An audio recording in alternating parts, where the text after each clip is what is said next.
"You look troubled, brother," Michael said when he stepped next to Lucifer. The wind was playing with the honey-colored hair and ruffled the white feathers of the Lightbringer, who gazed at the vast emerald ocean. "I am thinking," he said, lost in deep thought. "About what?" "I wonder." Lucifer took his eyes off the water and turned to Michael. "I wonder if it's to be like this forever." "What do you mean?" the Archangel asked with sudden apprehensions. "Isn't it right the way it is?" "It is. It is, but just think, brother. Father has the power to create worlds. He could do so much more. I'm curious as to what excitement new creations could lead." "Aren't you happy with the way things are?" Caution swung in Michael's tone.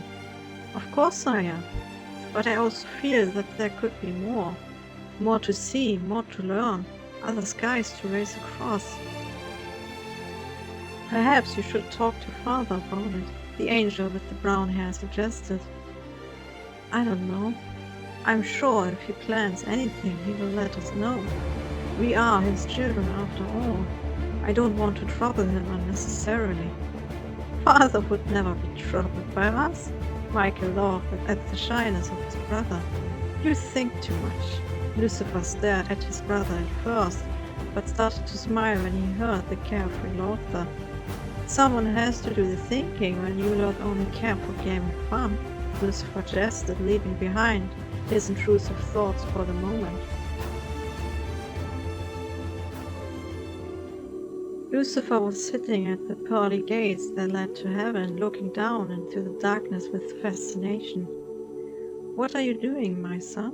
the warm voice of his father asked from behind. "I wonder what dwells beyond these gates. Is there life? Will there ever be life?" God grinned at the innocence the angel displayed. "Down there, my son, is nothing but the dark abyss. It is vast and deep and empty. It is not meant for you to walk there, for it will taint your purity." God sat down next to the young angel, crossing his legs. "I can't appreciate my purity until I feel the dark trying to steal it away. What is it like? The darkness. Surely it can't be pure evil, for I sometimes see a light." "Those are the fires of the pit. They would burn you cruelly. Listen to your father, son. Don't go into the dark. Curiosity is not always meant to be satisfied." "What would happen if I did?" "I know you to be loyal, and I just forbade you to go. I love you, my son, and if you should ever disobey me, I fear my heart would wither." "I don't want to cause you pain, Father." God placed a hand on Lucifer's shoulder to draw him closer. "I know that. Otherwise you wouldn't be the Lightbringer." Against his father's order, Lucifer had succumbed to his curiosity and descended into the nothingness below. The dark was a strange place, devoid of any emotions and swallowing every beam of light as if it was starving for it. But he kept walking, and when the darkness ended, he spread his wings to fly deeper. He was greeted by a scorching heat and raging fires, hotter and redder than anything he had seen in heaven. Completely enchanted by the dancing flames, he reached out with his hand to touch them. Pain made him flinch, causing him to draw back. The fire, it had burned him. Nothing ever had hurt him before. The feeling was scary, new, and, most of all, thrilling. "You are a very curious creature." An unknown voice sounded in the dark behind Lucifer. Whipping around, he looked for the stranger. He was a thin man, wrapped in black garments similar to Lucifer's white ones. He seemed to be old, perhaps even as old as father. The hood concealed everything apart from two large black eyes. The stranger's gaze was uncomfortable to the angel, as if those eyes could see everything. "You know, you shouldn't be here, Lightbringer." The stranger moved smoothly, despite the pale skin deeming him to be ancient. "Who are you?" Lucifer finally managed to talk back. Something about this man unsettled him deeply, and he felt a slight shiver run down his spine. "He doesn't want you to know." Yet someday every son outgrows his father. I am death. I am the end of everything. The end? The angel echoed, lost in thought. The word ignited new curiosity inside of him. Everything ends, my dear angel. Everything dies someday. And I am the keeper of the door that leads you to the next existence. But Father is eternal, and angels are immortal. We cannot die. Can't you? Death smirked. It was cold, but also sympathetic in a strange way. Lucifer felt the entity was daring him to ask more, to go deeper into the secrets of living and dying. What is it like? What happens after we die? Death can be pain and fear, or it can be relief and slumber. It is different for everyone, young angel. Death regarded him like he was an interesting object before continuing. As for the time after, a spark of life cannot be destroyed.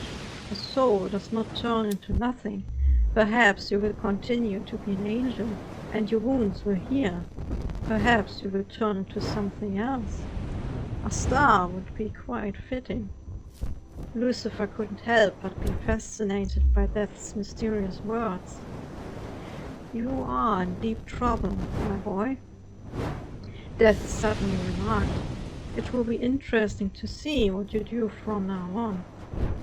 There was neither malice nor pity in his words, and as swiftly as Death had appeared, he was gone again. A tight knot formed in Lucifer's stomach as he felt his father's presence. Lucifer! The ancient voice thundered, full of wrath. You disobeyed me, although I warned you. Sudden guilt consumed Lucifer upon seeing his father's righteous anger. For the first time in his existence, he was afraid. You can never return to the light, God said, full of authority. You have been tainted by the dark. Father, please have mercy. I will repent and search for forgiveness. Don't leave me alone in the darkness. You want to choose your own path, Lucifer. There's no forgiveness for the chaos you will cause. What? His mouth still open, the angel stood in the dark. God had turned his back on him and ascended to heaven. No words crossed Lucifer's empty mind. His father had exiled him. He was to never again see the light, to never again see Michael. Heat like the one of the flames next to him rose up inside the angel. God had betrayed him, had left him. For what? Because he had dared to look for answers. Spreading his wings, he followed God. His father had condemned him for having free will. He couldn't force him to reside in the abyss. Michael was surprised when Lucifer approached him, clad in armor and followed by a crowd of angels. Brother, Father told us. He said you disobeyed him. I did, Lucifer stated without remorse, and I demand to be allowed to have free will, as do those following me. How could you? Michael exclaimed, shocked as well as disappointed, but Lucifer carried it off. Listen now, brother, and listen well. Tell Father that we want nothing more but a part of heaven where we can live, but I doubt he'll give in to that. A bitter smile marked the last sentence. Tell him also that I declare hereby war if he should want to drive me out. You can't. I can, brother, Lucifer interrupted. I am the light bringer, have you forgotten? And you can stand with me or meet me on the field. It was no surprise to Lucifer when Michael met him in the same warrior's attire the next time they laid eyes upon each other. You should overthink your words, brother, Michael spoke softly, almost imploringly. Is it worth it? Us fighting? If Father, Lucifer spat the word, doesn't want my taint in his premises, then I will rule myself and create my own home. He could see in Michael's face the pain and the resignation, but his heart was unmoved by it.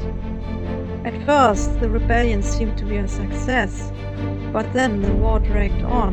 Fights turned into battles, and battles started to rage for days. turning heaven into a wasteland drenched in blood. But no matter how great their hatred towards each other, the two armies refused to kill one another, causing fatal wounds which soon healed but nothing more. Lucifer himself refrained from killing another angel, but their reluctance resulted in never-ending fighting.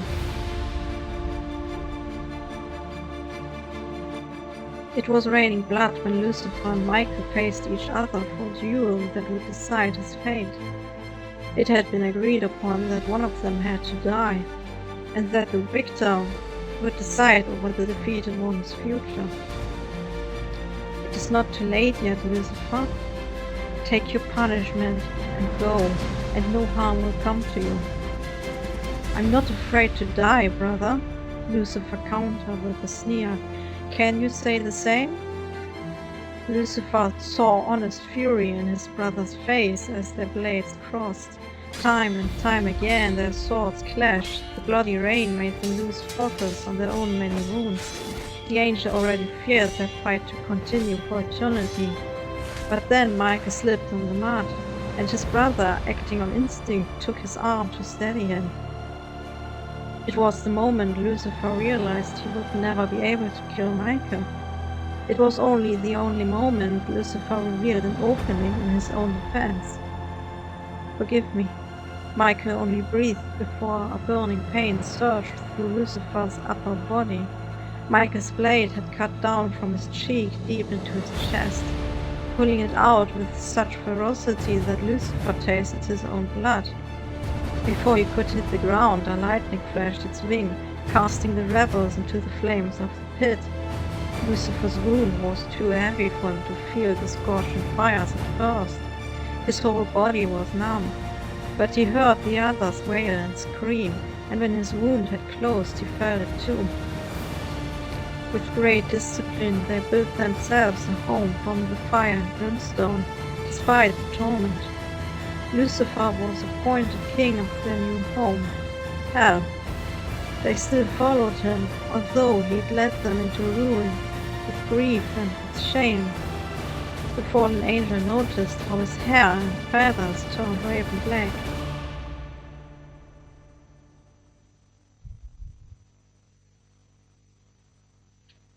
Lucifer didn't mind the glistening sun as he strolled through Jerusalem. He'd heard rumors in hell about God having sent his son to earth. His brown garments fluttered in the hot wind, and the place was crowded with humans.